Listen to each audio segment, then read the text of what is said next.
Handle से आप लगाते हैं, देश की 26 सरकारी कंपनियां और बेची जाएंगी, 70 साल में जो भी बनाया था वो सब बेच डालेंगे, और मोदी जी सत्ता में ये कहकर आए थे मैं देश नहीं बिकने दूंगा। बिल्कुल ठीक बात है, ऐसा ही कहा था, मुझे भी याद है।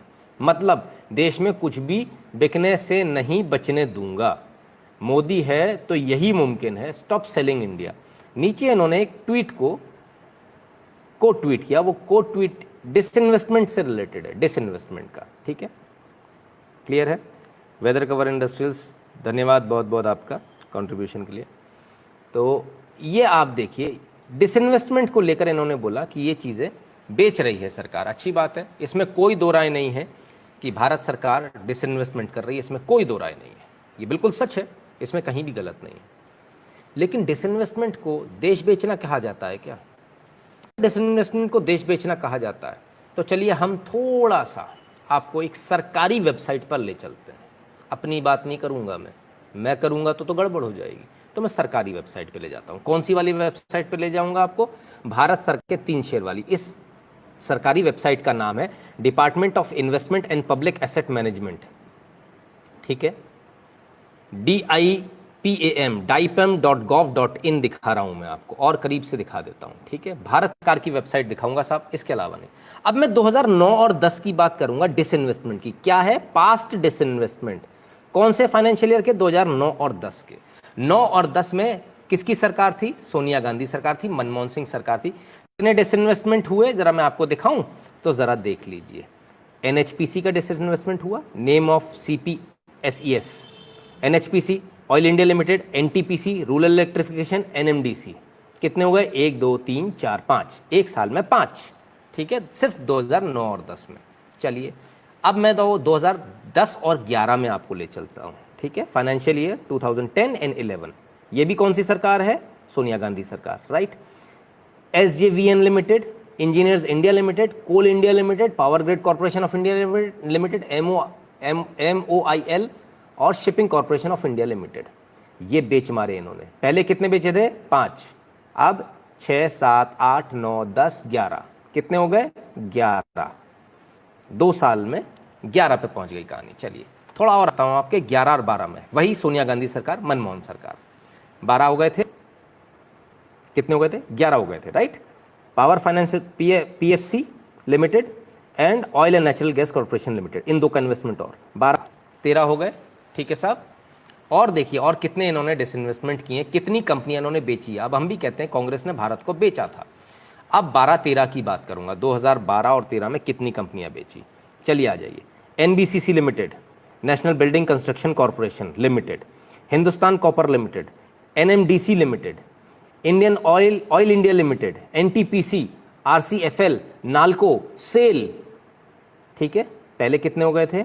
मेरे ख्याल से 13 हो गए थे, 12 या 13 हो गए थे। 14 15 16 17 18 19 20 21, कितने हो गए? अब 21 हो गए, राइट। 2012-13 में अभी खत्म नहीं हुआ, क्योंकि 14 तक इनकी सरकार थी, 14 में मोदी सरकार आई है, तो जरा 13-14 तो ले लो। अब खोल रहा हूं 13 और 14 का चिट्ठा, और ये रहा 13 और 14 आपके स्क्रीन पर जो भरा पड़ा है, ठीक है। ये शुरुआत किसने करी? आ जाइए ऊपर से ले लेते हैं, ठीक है। कितने हो गए थे मुझे अब याद भी नहीं है, बहरहाल।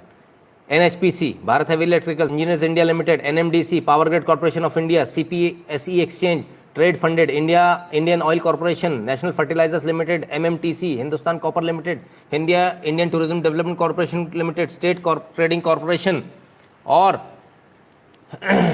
NLC लिमिटेड, ठीक है साहब। ये इतने सारे। अब वापस गिन देता हूं, 1 2 3 4 5 6 7 8 9 10 11 12 13, ठीक है।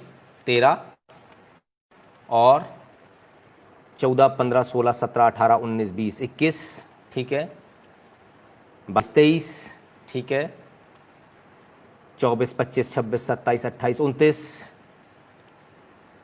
30 31 32 33 34 बार 2000। ये आंकड़े 2009 से अवेलेबल है हमारे पास में इस वेबसाइट के ऊपर। 2009 से पीछे के आंकड़े नहीं है, ये तो सिर्फ 2009 से बता रहा हूं, सिर्फ 2009 से 2013-14 तक। कितनी बार? 34 बार भारत को बेचा इन्होंने।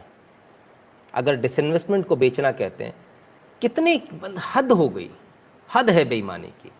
34 डिसइन्वेस्टमेंट्स आपने किए, 34। और जब ये सरकार करती तो उसी डिसइन्वेस्टमेंट को आप कहते हो भारत बेचा जा रहा है। तब आपने तो 34 बार बेचा, सोनिया गांधी सरकार ने तो 34 बार बेचा देश को। तो देश को जवाब देंगे कि 34 बार क्यों बेचा। ये झूठ कब तक चलेगा। एक तरफ आप क्या शिकायत करते हो, रेल में जाते हैं तो सुविधाएं नहीं मिल रही। जब तेजस जैसी ट्रेन चलती है तो क्या बोलते हैं, रेलवे का प्राइवेटाइजेशन हो रहा है। बीएसएनएल की सिम नहीं खरीदेंगे, खरीदेंगे जियो की सिम, लेकिन जिंदा बीएसएनएल चाहिए। कैसे हो जाएगा भाई। मेरे पैसे के टैक्स के पैसे पर मैं तो तैयार नहीं हूं। या तो आप बीएसएनएल की सिम खरीदो, या बीएसएनएल वाले अपनी क्वालिटी में इतना सुधार लाएं कि लोग उनकी सिम खरीदें। उन्होंने खरीदनी नहीं है, उनका रवैया बदलता नहीं है। आप सरकारी हॉस्पिटल में चले जाइए, वहां भी यही हाल है। जब सब जगह यही हाल है तो लोग क्या बोलते हैं, अरे यार इससे तो प्राइवेट में बड़ा अच्छा है। आप जाइए जियो के काउंटर पर और बस अंगूठा लगाना है आपको, और आपको सिम दे देता है और चालू हो जाती है। बीएसएनएल वाला एक दिन में भी चालू करता है सिम, तो भी एहसान दिखाकर करता है कि देखो मैंने तुम्हारी सिम जल्दी चालू करा दी। राइट, ये है। ऑयल इंडिया एनएचपीसी 2-3 बार आ गए। हाँ बिल्कुल 2-3 बार आएंगे सर, क्योंकि इसका 2-3 बार डिसइन्वेस्टमेंट हुआ है, एक बार नहीं हुआ है। जितनी बार हुआ, जितने फाइनेंशियल ईयर में हुआ उतनी फाइनेंशियल ईयर में दिखाया। और आज फिर से एनएचपीसी और इन सब का नाम आपको दोबारा मिल जाएगा, ऐसा नहीं है कि नहीं मिलेगा। क्योंकि स्टेक ऑफलोड जो होती है, सरकार की जो भागीदारी है, वो एक बार में पूरी खत्म नहीं करती सरकार, थोड़ा थोड़ा करके ऑफलोड करते। कभी 5% कर दिया डिसइन्वेस्टमेंट, कभी 10% कर दिया। सरकार को जब जितना डिसइन्वेस्टमेंट जरूरी लगता है। Right, so it is not कि एक ही बार होगा। ठीक है, तब जाना प्राइवेट में है इलाज कराने, सिम प्राइवेट चाहिए है, बैंक प्राइवेट चाहिए है, सब कुछ प्राइवेट चाहिए, तो ये सरकारी क्यों रखें फिर। जब हम सब कुछ प्राइवेट में ही जाना है, प्राइवेट में सुविधाएं अच्छी मिलती हैं, घर पे आके बैंक वाला खाता खोल देता है, आपके ऊपर उल्टे सीधे चार्जेस नहीं लगते हैं तो आप कंप्लेंट करते हो तो वापस आ जाते हैं। स्टेट बैंक में सुनवाई नहीं होती है, होता है ना आपके साथ, मेरे साथ भी हुआ है, ज़बरदस्ती का मेरे ऊपर डेबिट लगा दिया। ठीक है ना, तो ये तमाम सारी चीज़ें, जब ये सारी चीज़ें हैं, सरकारी स्कूल में बच्चे को पढ़ाना नहीं, प्राइवेट में पढ़ाना, तो फिर आखिर इन स्कूल को, बिल्डिंगों को, इन बड़े बड़े टेलीफोन एक्सचेंज को, इन बड़े बड़े बैंक्स को खोलने का फ़ायदा क्या है। क्यों इसके लिए हम लोग पैसा दे रहे हैं, इनकी तनख्वाहों के लिए क्यों पैसा दे रहे हैं, इसकी कोई आवश्यकता नहीं है। सरकार भी डिसइन्वेस्टमेंट इसी प्रक्रिया के तहत करती है। सुधीर द्विवेदी जी बहुत बहुत धन्यवाद आपका। तो जब ये डिसइन्वेस्टमेंट होता है, डिसइन्वेस्टमेंट को एक जामा आजकल जो व्हाट्सएप यूनिवर्सिटी वाले अनपढ़ जो पढ़ा रहे हैं, वो ये पढ़ा रहे हैं देश बिक रहा है। तो भाई देश 34 बार बेचा, 2009 से 2013-14 तक 34 टाइम्स। और ये मैं नहीं कह रहा हूँ, अगर आपको मेरे आंकड़ों पर कहीं से भी शक है तो आप कुछ मत कीजिए, आप इस सरकारी वेबसाइट पर चले जाइए, और ये इस वेबसाइट को अच्छे से दिखा देता हूँ, देख लीजिए, dipam.gov.in। ठीक है, उसमें आपको सब कुछ, सारे आंकड़े मिल जाएंगे। चिराग जी बहुत बहुत धन्यवाद आपका। क्लियर है, बिल्कुल क्लियर है। आप लोगों को जो बेवकूफ़ बार बार बनाया जा रहा है उसमें समझ में आ रहा है क्या हो रहा है क्या नहीं हो रहा है। ठीक है, और ये जो सारी चीज़ें हैं, डिसइन्वेस्टमेंट इसलिए नहीं होता कि हमको इसको प्राइवेट कर देना है, बेच देना है। इसका मतलब ये होता है हमें इसकी कार्य कुशलता बढ़ानी, कार्य क्षमता बढ़ानी। पीपीपी पे जाती हैं चीज़ें, पब्लिक प्राइवेट पार्टनरशिप। ठीक है ना, उस पर जाती हैं चीज़ें। कोई बेच नहीं रहा, कुछ नहीं बिक रहा है, सड़कें कोई बिक नहीं जा रही, जो सड़कें बन रही हैं जिन पर आप चलते हैं। आप एक बात बताइए, सरकारी सड़कें थी तब कैसे चलते थे? 300 किलोमीटर चलने में कितना समय लगता था आपको? 10-10 घंटे लगते थे। आज एक्सप्रेसवे बन गए, आप टोल देते हो, प्राइवेट है वो, आप टोल देते हो, लेकिन आप कितनी स्पीड पे चलते हो? 120, 140। वो 300 किलोमीटर चलने में जिसमें आपको 10 घंटे लगते थे, आज कितने लगते हैं? 3 घंटे, 3.5 घंटे, ज़्यादा से ज़्यादा 2.5 घंटे में भी हम लोग कवर करते हैं। तो क्या बेहतर है, उसी खड्डे वाली सड़क पे से जाना? तो फिर ये एक्सप्रेसवे से क्यों जाते हो? अगर आपको एक्सप्रेसवे चाहिए तो आपको डिसइन्वेस्टमेंट करना ही पड़ेगा, आपको प्राइवेट ऑपरेटर्स लाने ही पड़ेंगे, आपको प्राइवेट हाईवेज बनाने ही पड़ेंगे, जो कि 20 साल बाद वापस सरकार के पास आ जाएंगे। आप टेंशन मत रखो, वो जीवन भर नहीं रखने वाले हैं।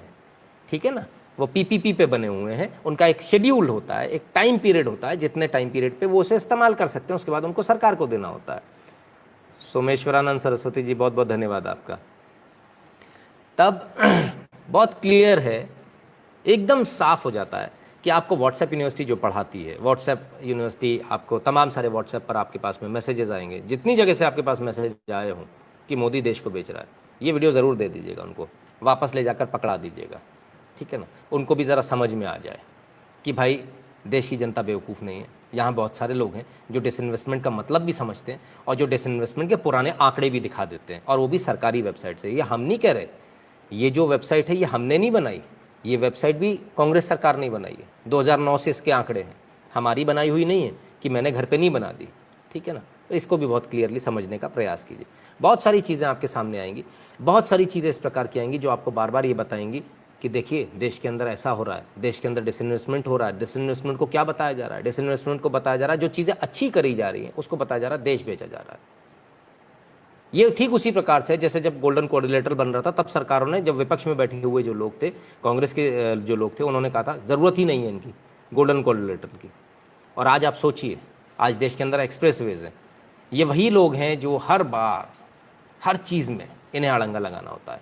एक्सप्रेसवे बनते तो ये कहते सड़क बेच दी, अगर रेलवे स्टेशंस का सौंदर्यीकरण करना होता है तो ये कहते हैं कि रेलवे स्टेशन बेच दिए। अभी दिल्ली का जो रेलवे स्टेशन है वो भी एयरपोर्ट की तर्ज पर बनने वाला है, आपको बहुत मज़ा आएगा वहाँ जाकर। गुरुजी ऐसे लोग